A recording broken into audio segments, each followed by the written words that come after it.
রমাজানে আমরা আমাদের রমজান মাস আমরা কিছুই করতে পারি নাই। আমাদের মতো গুনাহগারকে আল্লাহ তুমি সেই কাতারে শামিল করো। পুরো রমাজানে আমরা আমাদের গাজার ভাইদের জন্য কিছুই করতে পারি নাই। একটা টাকা সাদাকা পাঠাতে পারি নাই, ওদেরকে এক বেলার খাবার দিতে পারি নাই। রমাজানে আমরা কোরআনের হক আদায় করতে পারি নাই, খাস করে তওবা করতে পারি নাই, তাহাজ্জুদ ভালো করে পড়তে পারি নাই, তারাবি ঠিক মতো পড়তে পারি নাই। শয়তান ভাই, আমি বারবার বলছি, শয়তান আপনাকে আমাকে সবাইকে দিনে কমপক্ষে 100 বার করে এসে বলবে সব ছেড়ে দাও, সব ভুলে যাও, পরের রমাজান আসবে তখন দেখা যাবে। খবরদার ওর ফাঁদে পা দিও না। রমাজানের তাকওয়াকে ধরে রাখেন, সদকাকে ধরে রাখেন, আর তাহাজ্জুদকে ধরে রাখেন, সুন্নতের আমলকে ধরে রাখেন, কোরআনকে ধরে রাখেন। রমাজানে এই যে ত্যাগের মহিমা, এটাকে ধরে রাখেন।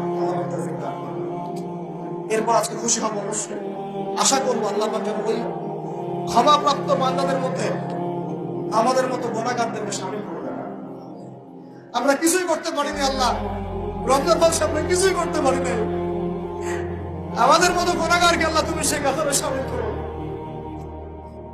পুরো রমাজানে আমরা আমাদের গাজার ভাইদের জন্য কিছুই করতে পারি নাই। একটা টাকা সাদাকা পাঠাতে পারি নাই, ওদেরকে এক বেলার খাবার দিতে পারি নাই। রমাজানে আমরা কোরআনের হক আদায় করতে পারি নাই, খাস করে তওবা করতে পারি নাই, তাহাজ্জুদ ভালো করে পড়তে পারি নাই, তারাবি ঠিক মতো পড়তে পারি নাই। রোজা রেখেছি কতটা রোজা রাখার মতো।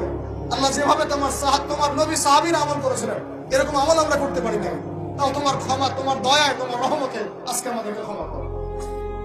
এবং এই শিক্ষাগুলো থেকে আমাদেরকে ভবিষ্যতে তৌফিক দান করো, যাতে করে আমরা তোমার রোজামন্দির মতো করে জীবন যাপন করতে পারি, গুনাহমুক্ত জীবন যাপন করতে পারি, ইসলামের জন্য একদম জান মাল সময় শ্রম উজাড় করে দিনের খেদমত করতে পারি।